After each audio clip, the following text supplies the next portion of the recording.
what is this eye accessing cues? Like, is that like a secret access or to the eyes, or what is that?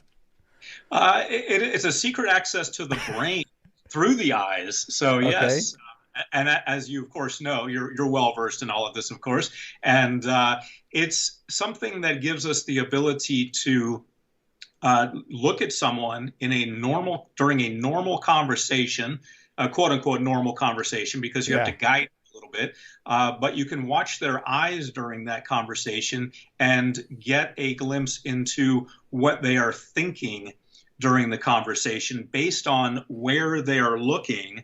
Yeah. Uh, there are six locations that we use with eye accessing cues: up to the right, over to the right, and down to the right, and then same on the left. There are three on the left also. Yeah. So when we're looking at someone, they're going to potentially be looking in one of those six directions with their eyes while you're talking with them and while they're answering. And based on the subject matter that they're pondering at that time, you can get an idea of whether they're telling the truth about it or not, whether they're making it up or not, Yeah. whether they actually had that experience or whether they're imagining having that experience. So you can get these types of insights into someone's brain just from watching the location that their eyes move while you're talking with them. Is it the same for everybody?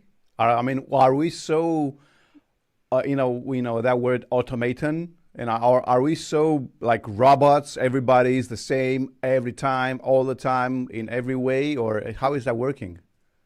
No, and that's not the case at all. In fact, there's quite a bit of research that's been done on this that has unfortunately revealed some inconsistencies with it, and that research was presented to people involved in NLP. This all happened in the 1980s, and it's been revised since then to say that it isn't always with everyone the same way. In fact, you have to look at the individual and look for patterns with the individual. So at this point, I would consider eye accessing cues at this point in the research and our understanding of it.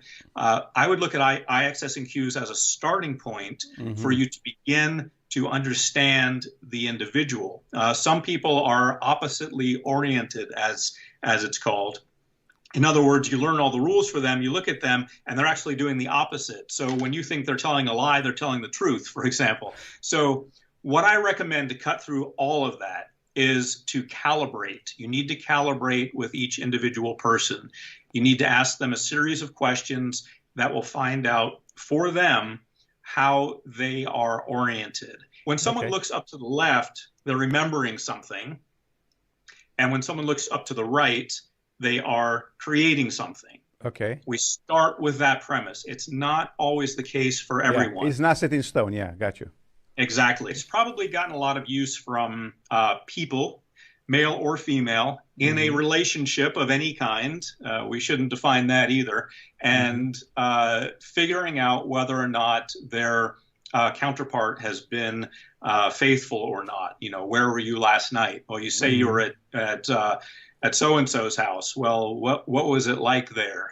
Or what song was playing on the radio there? Something like that. There's also been some talk about this being used with law enforcement. Yeah. Again, I would think that the cases would be limited because of the calibration required, because you wouldn't just go in assuming that it works. You would have to calibrate it to make sure you have a consistent tool. A lot of times Hmm. people assume that hypnosis and NLP are, used by law enforcement, but there are actually very strong restrictions on both Hmm. because of sometimes the data collected from them being invalid or inadmissible or just not very helpful. So as long as you calibrate, you'll know you have a tool. And I would imagine that it can be useful in quite a number of situations.